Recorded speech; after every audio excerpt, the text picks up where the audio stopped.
يا مدام مسلمينتا meel kasta oo jooga kullu caam waantu bakhair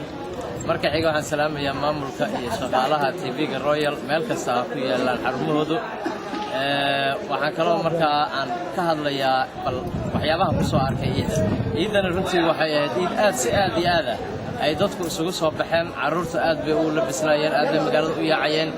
mushkiladaha kaliya jiray oo aan ku soo arkay muddadan magaalada dhex maraya waxay ahayd gawaarida Amisom iyo caruurta labisan dhibka kala haysta Amisom waxay rabaan gaadiidkooda inay xoog u wadaan sidii hore looga bartay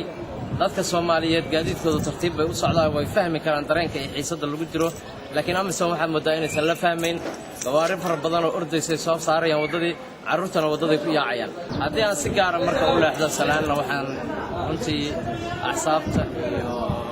qaraabada iyo ehelka iyo dhammaan inta muuqayga taqaana ayaan halkan ka salaamaya waxaan si gaar ah uga salaamayaa caruurtayda oo joogta magaalada Helsinki ee waddanka Finland iyo maamadooda bilan salaad jaamac iyo Maxamed